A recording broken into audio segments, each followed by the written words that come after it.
Urea का स्वदेशी उत्पादन 70 लाख टन बढ़ाने के लिए 6 उर्वरक संयंत्रों का उद्धार किया जा रहा है। FCIL के गोरखपुर, सिंदरी, तलचर और रामागुंडम संयंत्र, HFCL की बरौनी इकाई और BVFCL की नामरू फोर्थ। सोने पर सुहागा ये है कि देश में अब बनेगा सिर्फ नीम लेपित यूरिया, क्योंकि इससे होगा किसानों का फायदा ही फायदा। अनाज का उत्पादन 10% तक बढ़ेगा। बढ़ेगी 10 से 15% नाइट्रोजन क्षमता।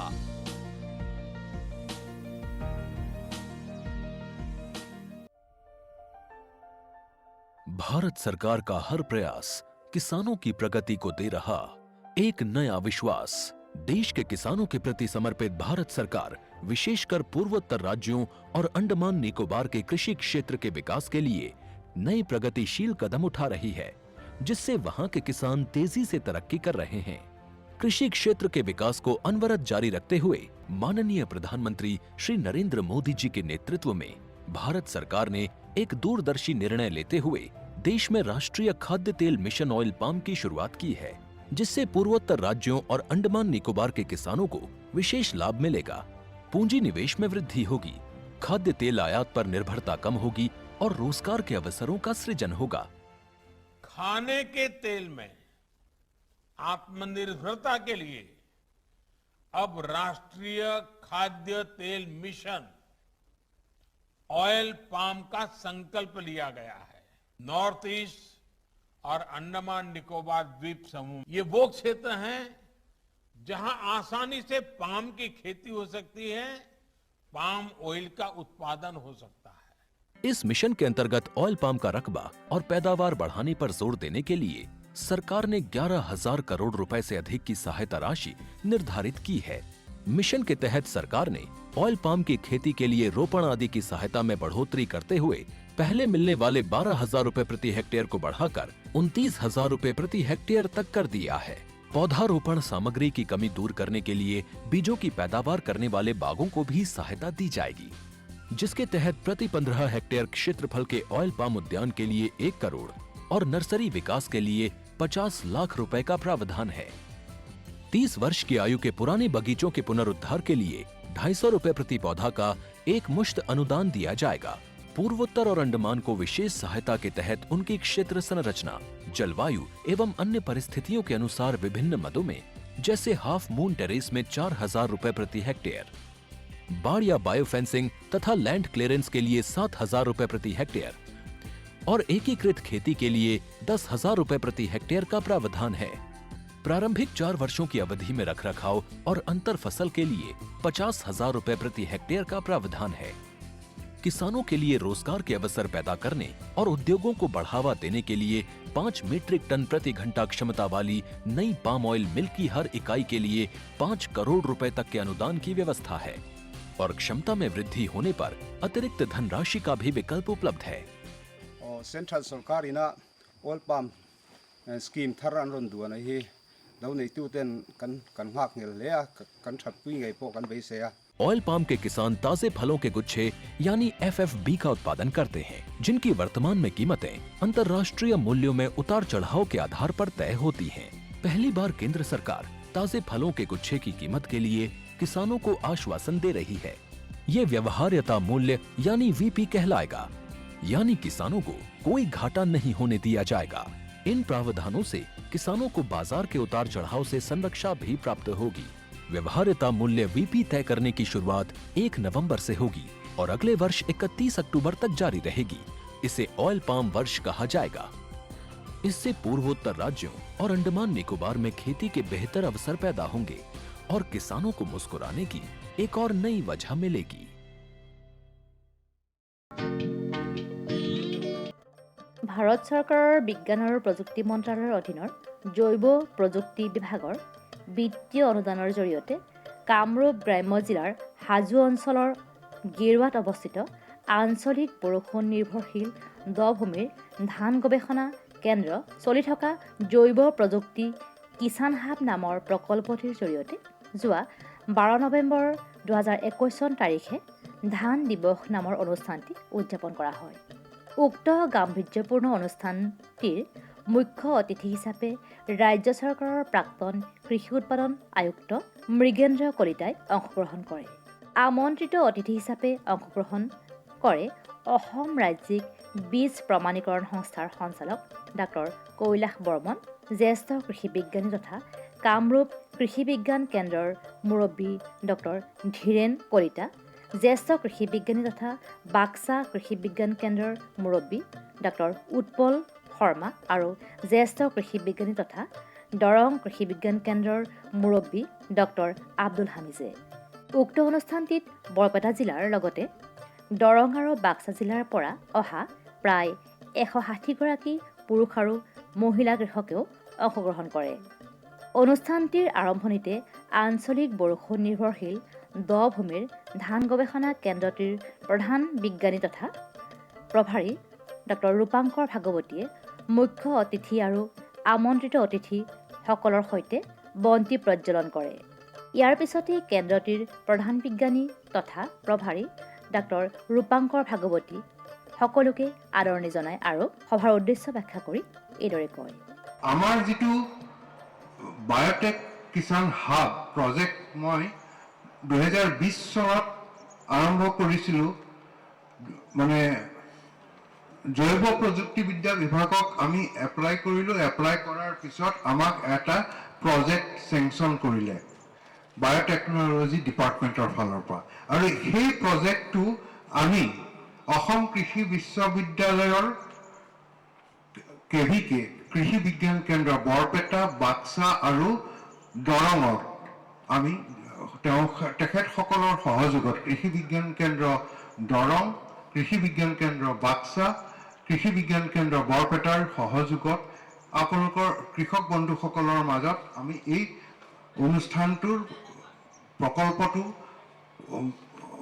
কৰিবলৈ আগবাঢ়ি গ'লোঁ। আৰু 2020 চনৰ আগষ্ট মাহৰ পৰা পূৰ্ণোদ্যমে এইটো মাজত আমি অলপ অসুবিধাত পৰিছিলোঁ যে কৰোনা লকডাউন হৈছিলে। কৰোনা লকডাউনে আমাক যথেষ্ট ক্ষতি কৰিছিলে, কিন্তু লকডাউন খোলাৰ লগে লগে আমাৰ বিষয়াসকল, আমাৰ য়ং প্ৰফেচনেল প্ৰত্যেকখন জিলাত দুজন আছে, তেওঁলোকো এই প্ৰজেক্টৰ আণ্ডাৰত আপোনালোকৰ কৃষক বন্ধুসকলৰ মাজত কাম কৰি আছে। আকৌ শাক পাচলি কৰিবৰ কাৰণে প্লাষ্টিক হাউচ বা নেট হাউচ লগত ড্ৰিপ ইৰিগেশ্যন বা স্প্ৰিংকলাৰ ইৰিগেশ্যন আমি দিয়া হৈছিল। প্ৰাইম মিনিষ্টাৰ নৰেন্দ্ৰ মোদী দেৱে কৈছিল পাৰ ড্ৰপ মোৰ ক্ৰপ। গতিকে ৱাটাৰ ইকনমিটোৰ লগত লক্ষ্য ৰাখি কৃষকসকলে যাতে লাইফ ছেভিং ইৰিগেশ্যন দিব পাৰে, তাৰ কাৰণে ৰেইন ৱাটাৰ শেল্টাৰ বনাবলৈ দিয়া হৈছিলে, ৰেইন ৱাটাৰ ষ্ট'ৰেজ বনাবলৈ দিয়া হৈছিলে আপোনালোকৰ মাজত। আৰু ঠিক সেইদৰে আপোনালোকক ড্ৰিপ আৰু স্প্ৰিংকলাৰ ইৰিগেশ্যনৰ সুবিধাখিনি দিয়া হৈছিল ডেমনষ্ট্ৰেশ্যনৰ কাৰণে। আৰু আৰ্থিকভাৱে লাভালাভ হ'বৰ কাৰণে, টনকিয়াল হ'বৰ কাৰণে আমাৰ ফালৰ পৰা আপোনালোকক হাঁহ কুকুৰা দিয়া হৈছে।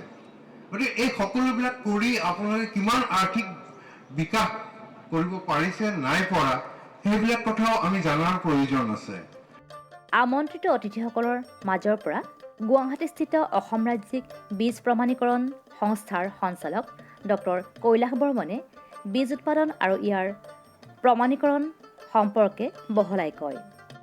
যোৱা 24 আগষ্ট 2021 তাৰিখৰ পৰা অসম ৰাজ্যিক বীজ প্ৰমাণীকৰণ সংস্থাৰ নাম অসম ৰাজ্যিক বীজ আৰু জৈৱিক প্ৰমাণীকৰণ সংস্থা হিচাপে সলনি কৰা হৈছে বুলি সঞ্চালকগৰাকীয়ে সভাত অৱগত কৰে। বীজ প্ৰমাণীকৰণৰ প্ৰয়োজনীয়তা আৰু প্ৰক্ৰিয়া সম্বন্ধে অসম ৰাজ্যিক বীজ আৰু জৈৱিক প্ৰমাণীকৰণ সংস্থাৰ সঞ্চালক ডাক্তৰ কৈলাশ বৰ্মনে সভাত এইদৰে ব্যাখ্যা কৰে। মাননীয় প্ৰধানমন্ত্ৰী, ভাৰতবৰ্ষৰ প্ৰধানমন্ত্ৰী ডাঙৰীয়াই ইতিমধ্যে ঘোষণা কৰিছে যে আমাৰ নৰ্থ ইষ্ট ৰিজনটো অৰ্গেনিক হাব, যিহেতু অৰ্গেনিক হাব হিচাপে আমাৰ ঘোষণা কৰিছে, ইণ্টাৰেষ্টিংলি বা দুখজনকভাৱে আমাৰ যিটো বাহিৰত যাবৰ কাৰণে বা আমাৰ ভাৰতবৰ্ষতে খাবৰ কাৰণে যিবিলাক আমাৰ অৰ্গেনিক প্ৰডাক্ট থাকে, জৈৱিকভাৱে প্ৰস্তুত কৰা যিবিলাক আমাৰ শাক পাচলি হওক বা যিকোনো বস্তু, ধানেই হওক চাউলেই হওক, যিবিলাক আছে আমাৰ, এইবিলাক চাৰ্টিফিকেশ্যন বা গুণগত মানদণ্ড এইবিলাক কৰিব লাগিছে আমি বাহিৰৰ কিছুমান প্ৰাইভেট অৰ্গেনাইজেশ্যনৰ পৰা। তাত বহুত খৰচ হৈছিল। এতিয়া সেইকাৰণে চৰকাৰে অলপতে এই অক্টোবৰ 18 তাৰিখে চৰকাৰী কেবিনেটত সিদ্ধান্ত ল'লে যে আমাৰ যিটো চাৰ্টিফিকেশ্যন বাহিৰৰ পৰা কৰিছিল সেইটো নহয়, আমাৰ অচকাই কৰিব, তাৰমানে আমি কৰিম। এইটো এটা দীঘলীয়া প্ৰচেছ। আমাৰ যিটো অৰ্গেনিক চাৰ্টিফিকেশ্যন, যিবিলাক প্ৰডাক্ট আমি কৰোঁ, আমাৰ কিছুমান সাধাৰণ মানুহে বা আমাৰ গাঁও ভূঞে যিটো কথা কয়, এইটো মানে 1 বছৰ হাত দিয়া নাই, ঔষধ দিয়া নাই, তাৰমানে অৰ্গেনিক হৈ গ'ল, সেইটো আচলতে নহয়। বিভিন্ন ধৰণৰ হেৰি থাকে, আমাৰ নিয়ম কানুন থাকে, যে আমি আচলতে একেৰাহে 3 বছৰ ধৰি আমি কোনো সাৰ, ঔষধ বা কেমিকেল, যিকোনো কেমিকেল ব্যৱহাৰ নকৰাকৈ আমি যিবিলাক প্ৰডাক্ট উৎপাদন কৰিম, সেইবিলাক আচলতে আমি অৰ্গেনিক বুলি ক'ব পাৰোঁ। গতিকে তথাপিও আমাৰ অৰ্গেনিক বুলি ক'লে আপুনি পাৰ্চনেলি ক'লে নহ'ব। গতিকে আমাৰ এটা গভমেণ্টৰ অৰ্গেনাইজেশ্যন আমি আহিলোঁ যে আপোনালোকৰ সেইটো আমি পৰীক্ষা নিৰীক্ষা কৰি আমি চকা নজৰ ৰাখি আমাৰ থাকিব বিভিন্ন ষ্টেপ থাকিব। গতিকে আমি সেইবিলাকো চাৰ্টিফিকেশ্যন কৰিম, যাৰ কাৰণে অকল ভাৰতবৰ্ষত নহয়, অন্য কাণ্ট্ৰিতো বা অন্য দেশতো যাবলৈ সক্ষম হ'ব। এইটো প্ৰচেছ আৰম্ভ হ'ব এতিয়া। আকৌ এটা আপোনালোক ভাল খবৰ এটা দিছোঁ। আপোনালোক হয়তো বহুতে হয়তো একাংশই গম পাব, চিট চাৰ্টিফিকেশ্যনৰ জড়িত হয়তো কিছু আছে, কিন্তু বেছিভাগে অজ্ঞাত। মই যিখিনি 3 বছৰ ডাইৰেক্টৰ হিচাপে থাকিলোঁ, যে চিট চাৰ্টিফিকেশ্যনৰ ক্ষেত্ৰত আমাৰ বিভিন্ন ষ্টেপ আছে। আৰু আটাইতকৈ সমস্যা আছিল আমাৰ যে চিট চাৰ্টিফিকেশ্যন আমাৰ কৰিব লাগিলে আমাৰ এটা আপোনালোকে খেতিয়কৰ ফিজ দিব লাগিছিল। ফিজটো কেনেকুৱা আছিল যে আপ টু 10 হেক্টাৰ, 1 হেক্টাৰ হওক, আধা হেক্টাৰ হওক, আপ টু 10 হেক্টাৰ, 10 হেক্টাৰলৈকে। 1 হেক্টাৰটো আপোনালোকে জানে 7.5 বিঘা মাটি থাকে। গতিকে আপ টু 10 হেক্টাৰ আমাৰ 50 টকা ৰেজিষ্ট্ৰেশ্যন ফিজ দিব লাগিছিল। আৰু আপ টু 10 হেক্টৰতে আমাৰ 350 টকা আমাৰ ছুপাৰভিজন ফিজ আছিল। তাৰপিছত আকৌ চাৰ্টিফিকেশ্যন কৰা পাৰ কুইণ্টল আমাৰ 10 টকাকৈ আছিল। এখন টেগত 10 টকাকৈ আছিল। আল্টিমেটলি তাৰমানে 1 হেক্টৰ মাটিত মই এটা হিচাপ যদি দিওঁ আপোনালোকক, প্ৰায় 2000 টকা খৰচ হৈছিল 1 হেক্টৰ মাটিত চিট প্ৰডাকশ্যন কৰিবৰ কাৰণে। কিন্তু চৰকাৰে আমাৰ কিবা এখন মিটিঙত গভমেণ্টৰ লগত আমাৰ মাননীয় মুখ্যমন্ত্ৰী ডাঙৰৰ লগত ডিছকাশ্যনত থাকোঁতে মোৰ এটা টপিক আছিল। তেতিয়া এইখিনি কথা কওঁতে মুখ্যমন্ত্ৰী ডাঙৰে নিজে ক'লে যে চিট চাৰ্টিফিকেশ্যন আপোনালোক পইচা লয়, এইটো পইচা যদি আমি নলওঁ, ফ্ৰী কৰি দিওঁ, তেতিয়াহ'লে নিশ্চয় মানুহখিনি বা খেতিয়কখিনি আকৰ্ষিত হ'ব না নহয়। তেতিয়া আমি কৈছোঁ ডেফিনেটলি হ'ব। যেতিয়া পাৰ হেক্টাৰত 2000 টকা বা 1000 টকা দিব লগা হয়, তেতিয়া ফ্ৰী হৈ গ'লে নিশ্চয় ফাৰ্মাৰ্ছখিনি আগবাঢ়ি আহিব। আৰু তেতিয়াই তেখেতে সিদ্ধান্ত লৈছে এইটো ফ্ৰী কৰা যাব। উন্নত বীজ উৎপাদনৰ ক্ষেত্ৰত পোক পৰুৱা আৰু বেমাৰ আজাৰে বহু সময়ত সমস্যাৰ সৃষ্টি কৰা দেখা যায়। কীট-পতংগৰ ভিতৰত ধান খেতিত মজা খোৱা পোক, টোপালি কটা পোক, পাত মেৰুৱা পোক আৰু বেমাৰৰ ভিতৰত ব্লাষ্ট আৰু ব্লাইট ইত্যাদি বেমাৰে যথেষ্ট অনিষ্ট কৰা দেখা যায়। এইবিলাক পোক পৰুৱা আৰু বেমাৰ আজাৰৰ পৰা শস্যডৰাৰ নিয়ন্ত্ৰণ আৰু সুৰক্ষা সম্বন্ধে গেৰুৱাস্থিত আঞ্চলিক বৰষুণ নিৰ্ভৰশীল দ ভূমিৰ ধান গৱেষণা কেন্দ্ৰৰ এজন প্ৰধান কৃষি বিজ্ঞানী ডক্টৰ কাঞ্চন শইকীয়াই সভাত এইদৰে ভাষণ ৰাখে। মজা খোৱা পোকৰ হয় কি, এহেঁতি যেতিয়া ৰাতি বহুত জোনাক হয়, তেনেকুৱা সময়ত এহেঁতি ৰাতি উৰি আহে। প্ৰায় 2 কিলোমিটাৰ দূৰো এহেঁতি যাব পাৰে। এখন পথাৰৰ পৰা এখন পথাৰলৈ ঘূৰি ফুৰিব পাৰে। যেতিয়া পথাৰত ধান থাকে, তেতিয়া পোকবিলাক উৰি আহি তাত কণী পাৰে। কণী পৰাৰ পিছত যদি এহেঁতি গছৰ ভিতৰত সোমাই যায়, তেতিয়াহ'লে এহেঁতক কণ্ট্ৰল কৰা বহুত কষ্টকৰ হয়। জেনেৰেলি পখিলাবিলাক নোসোমায়, পখিলাবিলাকে পাতত কণী পাৰে। তাৰপৰা যিখিনি পলু ওলাব, পলুখিনিয়ে ধান গছৰ ভিতৰত সোমাই যায়। সোমাই গ'লে তাক বাহিৰৰ পৰা দৰৱ মাৰিলে কাম নিদিয়ে। যেনেকৈ কুকুৰৰ গাত যদি আমি কিবা পানী ছিটিয়াই দিওঁ, অলপ পিছত গাটো লৰাই দিলে কুকুৰটোৰ একোৱেই নহয়, তেনেকৈ দৰৱখিনি দিয়াৰ পিছতো দৰৱখিনি গৈ পোকটোৰ গাত নালাগে আৰু পোকটো নমৰে। আৰু এই পোকবিলাকে সাধাৰণতে কৰে কি, আপোনাৰ 100-150টা কণী পাৰে। এই 100-150টা পলু ওলাই পিনে আপোনাৰ 100-150টা ধানৰ থোকৰ অনিষ্ট সাধন কৰে। গতিকে আমাৰ প্ৰডাকশ্যনটো কমি যায়। আৰু আমাৰ এটা কনচেপ্ট আছে কি, যেনেকৈ আমি ফাৰ্টিলাইজাৰ দিলে মানে ধানৰ প্ৰডাকশ্যনটো বৃদ্ধি হয়, সেইটোতো হয়, কিন্তু আমি যদি ইনচেক্টিচাইড ব্যৱহাৰ কৰোঁ তাৰ দ্বাৰা প্ৰডাকশ্যনটো বৃদ্ধি নহয়। প্ৰডাকশ্যনটো যিমান হ'ব লগা হয় পোকে খালে তাতকৈ কম হ'ব, কিন্তু দৰৱটো দিলে মানে সেই অনিষ্টটো নহ'ব। গতিকে ইনচেক্টিচাইড দিলে প্ৰডাকশ্যনটো বৃদ্ধি হৈ নাযায়, ই যিমানটো হ'ব লগা আছিলে সিমানটোৱে হোৱাত সহায় কৰিব। আৰু তাৰপিছতে আৰু এটা আমাৰ অসমত পোৱা পোক হ'ল আপোনাৰ পাতে মেৰুৱা পোক। আমাৰ ধান গছবিলাক অকল ধান গছ বুলিয়ে নহয়, বেলেগ সেউজীয়া গছবিলাকৰ যিটো পাত হয়, পাতটোৱে হ'ল আচল কাৰখানা। আমাৰ গছবিলাকে মাটিৰ তলৰ পৰা পানী লয় আৰু বায়ুৰ পৰা অক্সিজেনটো লয় আৰু সূৰ্যৰ পোহৰত শালুক সংশ্লেষণ নামৰ এটা পদ্ধতিৰে খাদ্য প্ৰস্তুত কৰে। কিন্তু যেতিয়া পোকে আপোনাৰ এই ফেক্টৰীটোৱে খাই দিয়ে, মানে ফেক্টৰী মানে পাতবিলাক যদি খাই দিয়ে, তেতিয়া হ'ব কি আমাৰ গছবিলাকত শালুক সংশ্লেষণৰ পৰিমাণ কমি যায় আৰু প্ৰডাকশ্যনটো কমি যায়। ধানত তেনেকৈ পাত খোৱা পোকটো হ'ল পাতে মেৰুৱা পোক। এইটো যেতিয়া লাগে তেতিয়াহ'লে প্ৰডাকশ্যনটো বহুত কমি যাবও পাৰে। এই যে মই যি দুটা পোকৰ কথা ক'লোঁ, মজা খোৱা পোক আৰু পাতে মেৰুৱা পোক, এই দুটা কণ্ট্ৰল কৰিবৰ কাৰণে আমাৰ অসম প্ৰদেশ তথা এই উত্তৰ পূব অঞ্চলত কিছুমান কৃষক বন্ধু পোক আছে। তাৰ নামটো হ'ল ট্ৰাইকোগ্ৰামা বুলি এটা পোক আছে। ই চকুৰে নেদেখাকৈ নিজে নিজে কণ্ট্ৰল কৰিয়ে আছে। আৰু যিবিলাক পথাৰত এইটো কম পৰিমাণে আছে, এই ট্ৰাইকোগ্ৰামাটো আৰু প্ৰতিখন জিলাতে বায়'লজিকেল কণ্ট্ৰল লেবৰেটৰী বুলি এটা থাকে, তেওঁলোকৰ তাত গ'লে পিনে আপোনালোকে ট্ৰাইকোগ্ৰামা কাৰ্ডটো পোৱা যায়। এই কাৰ্ডটো আনি যদি পথাৰত আপোনালোকে দি দিয়ে ধাননি পথাৰত, তেতিয়া তাৰ পৰা সৰু সৰু চাহীৰ নিচিনা কিছুমান পোক ওলাই পিনে সিহঁতি নিজে নিজে মজা খোৱা পোক আৰু পাতে মেৰুৱা পোকৰ ইহঁতৰ কণীবিলাক বিচাৰি বিচাৰি ধ্বংস সাধন কৰে। বৰ্তমান সময়ত শিক্ষিত নিবনুৱা যুৱক যুৱতীসকলৰ স্বনিয়োজনৰ বাবে ৰাজ্যিক কৃষিক্ষেত্ৰখনত যথেষ্ট সম্ভাৱনাৰ সৃষ্টি হোৱা দেখা গৈছে। কৃষিক্ষেত্ৰখনত উদ্যমিতা বিকাশ সম্বন্ধে কামৰূপ কৃষি বিজ্ঞান কেন্দ্ৰৰ প্ৰধান কৃষি বিজ্ঞানীৰ মুৰব্বী ডক্টৰ ধীৰেন কলিতাই সভাত এইদৰে কয়। আজিৰ এই সন্ধিক্ষণত আমি অসমীয়া কৃষক হিচাপে যদি সমস্যাৰ কথা কওঁ, তো কোনটো সমস্যাৰ কথা পাতিম? আমি বানপানীৰ কথা পাতিম, খৰাঙৰ কথা পাতিম, বিলাহী বেছি হ'লে বৰপেটা ৰ'দত বিলাহী পেলাই দিয়াৰ কথা পাতিম, ভাল বীজ নোপোৱাৰ কথা পাতিম, ভাল সাৰ নোপোৱাৰ কথা পাতিম, আৰু কৰিলেও ভাল দাম নোপোৱাৰ কথা পাতিম।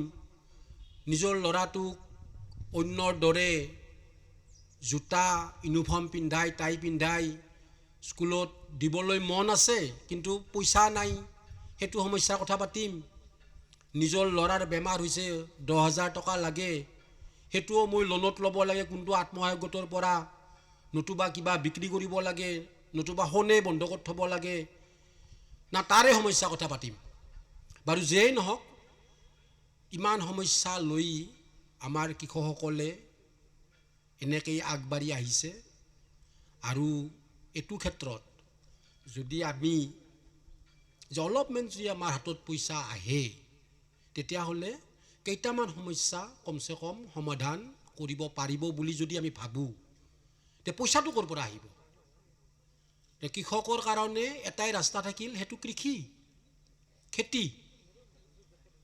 আৰু খেতি মানে এতিয়াও যদিও অলপ অলপ পৰিৱৰ্তন হৈছে, তথাপিতো খেতি মানে এতিয়াও আমাৰ কৃষকে ধান খেতিৰ কথাই বুজে। নাইবা আমি অসমখন পাৰ হ'লে পথাৰবিলাক যেনেকুৱা, নাইবা অসমখন বাহিৰৰ পৰা আহি যেতিয়া সোমাব, যেতিয়া খালী খালী দেখিব, তেতিয়া সেইখন অসম বুলি নিজে নিজে গম পোৱা যাব। গতিকে ধান খেতিটো পূৰা কৰি বাকীটো মোটামুটিভাৱে আমাৰ এতিয়াও পথাৰবিলাক খালী হৈয়ে থাকে। এতিয়া মই বিজ্ঞানী হিচাপে মই এনেকৈ ক'ব খোজোঁ যে ধান খেতি কৰি বহুত টকা পইচা ইনকাম কৰা খুবেই টান। আৰু পৃথিৱীত যিমানবিলাক দেশত ধান খেতি কৰে, বেছিভাগ কৃষকেই আমাৰ দৰে দুখীয়া। দুখীয়া মানে কেনেকুৱা? মইতো কৈছোঁ যে এফালেতো চৰকাৰে বিনামূলীয়া চাউলৰ পৰা 1.5 লাখ টকীয়া ঘৰৰ পৰা, কনকলতাৰ 1.5 লাখ টকাৰ পৰা, গেছৰ পৰা, আইজনী মাইজনীৰ পৰা, ৰাস্তা চৰকাৰে দিয়াৰ পৰা, বিজুলী বাতি চৰকাৰে দিয়াৰ পৰা, এফালেতো এইটো ঠিকেই আছে। কিন্তু অন্যফালে 10,000 টকা থাকিলেও, 10,000 টকা লাগিলেও কৃষকজনে বহুত চিন্তা কৰিব লগা হয় অন্যফালে। গতিকে এফালে এনেকুৱা চব পাই আছোঁ, অন্যফালে হাতত মুঠেও আমাৰ হাতত পইচা নাই। গতিকে ধান খেতি কৰি আমি বেছিভাগেই তেনেকেই দিনবিলাক কটাই আছোঁ। কিন্তু আমি কৃষি বিজ্ঞানী হিচাপে ধান খেতি কোনোপধ্যেই বাদ দিব ক'ব নোৱাৰোঁ, কোনোপধ্যেই বাদ দিব নোৱাৰোঁ। কাৰণ ধান আমাৰ জীৱন আৰু জীৱিকাৰ লগত জড়িত। এনেই চাকৰি বাকৰি নাই, এনেই আনএমপ্লয়মেণ্টৰ প্ৰব্লেম, আৰু যদি য'ত 60-70% মানুহ ধান খেতি কৰি নিজৰ জীৱন জীৱিকা চলাই আছে নাইবা এমপ্লয়মেণ্ট পাই আছে, মই যদি বিজ্ঞানী হিচাপে ধান খেতি লাভ নহয় বুলি কৈ দিওঁ, তে এইখিনি মানুহ ক'ত যাব? কোনোপধ্যেই আমি বাদ দিব ক'ব নোৱাৰোঁ। আমি সেইবিলাক কৰিবই লাগিব, যিহেতুকে চাউল আমি খাইছোঁ নাইবা আমি এটা কৰ্মসংস্থান পাইছোঁ। কিন্তু আমাৰ চেষ্টা থাকিব, বিজ্ঞানীৰ চেষ্টা থাকিব যে কেনেকৈ আগতে 12 মন পালে এতিয়া কেনেকৈ 16 মন ধান জাতটো সলাই পেলাই পাব পাৰোঁ, কেনেকৈ মেনেজমেণ্ট প্ৰেক্টিছ বঢ়াই পেলাই 18 মন কেনেকৈ আমি পাব পাৰোঁ বিঘাই প্ৰতি, খৰচবিলাক কেনেকৈ কমাব পাৰোঁ। এতিয়া আগতে 40 বিঘা মাটি ধান যদি ৰুব লাগে, আপুনি চিন্তা কৰকচোন কিমান দিন লাগিব, কিমান লেবাৰ লাগিব। এতিয়া এটা মেচিনে এদিনতে ৰুই দিব। 40 বিঘা মাটিৰ ধান কাটা কথাটো চিন্তা কৰকচোন, কিমান দিন লাগিব 40 বিঘা মাটিৰ ধান কাটোতে। এতিয়া মেচিনে 2 দিনত কাটি দিব নাইবা এদিনতে কাটি দিব। এই যে এদিন 2 দিনত কাটি পেলাই 40 দিনৰ সলনি 38 ডেজ কৰি দিলে, তেতিয়া এই 38 ডেজ কৃষকজনে বেলেগ এটা কাম কৰাৰ সুবিধা পাব। 40 বিঘা মাটিৰ ধান মৰণা মাৰা কথা চিন্তা কৰকচোন, কিমান দিন লাগিব। 40 দিনত হোৱাও টান। যদি 40 দিনত নহয়, যদি মেচিনে এদিনতে মাৰি দিয়ে, তে মই অতিৰিক্তভাৱে 39 দিন পালোঁ। সেই 39 দিনত আমি কিবা কিবি কৰিব পাৰিম আৰু এহাতে খৰচো আমাৰ কমি যাব। গতিকে এই চেষ্টাবিলাক কৃষি বিজ্ঞানীৰ থাকিব আৰু ইতিমধ্যে বহুত কিবা কিবি পৰিৱৰ্তনো আপোনালোকে দেখা পাইছে আৰু এই পৰিৱৰ্তনবিলাক হৈ থাকিব। কামৰূপ জিলাৰ হাজো অঞ্চলৰ গেৰুৱাত অৱস্থিত আঞ্চলিক বৰষুণ নিৰ্ভৰশীল দ ভূমিৰ ধান গৱেষণা কেন্দ্ৰটিৰ উদ্যোগত উদযাপন কৰা ধান দিৱস অনুষ্ঠান আৰু কৃষি বিজ্ঞানীৰ মাজত মত বিনিময় তথা সজাগতা বৃদ্ধিয়ে কৃষকসকলক যথেষ্ট সহায় কৰিব। किसान भाइयों गांठ बांध लो, गांठ बांध लो, बहुत बहुत है काम की समृद्धि के पैगाम की।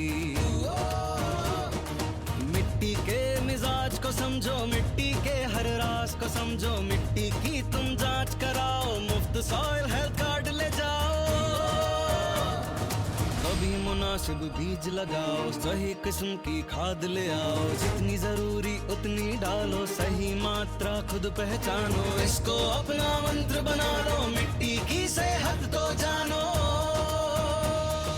बात बहुत है काम की, कम लागत अधिक वरदान की। किसान भाइयों गांठ बांध लो, आज ही मिट्टी की जांच कराएं। राज्य सरकार के कृषि अधिकारी से संपर्क करें और मुफ्त में सॉइल हेल्थ कार्ड पाएं। कृषि और किसान कल्याण मंत्रालय द्वारा किसान हित में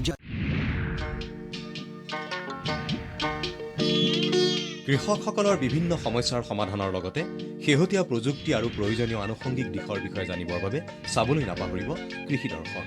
প্ৰচাৰিত হয় প্ৰতি সোমবাৰৰ পৰা শুকুৰবাৰলৈ সন্ধিয়া 5:30 বজাৰ পৰা 6 বজালৈ।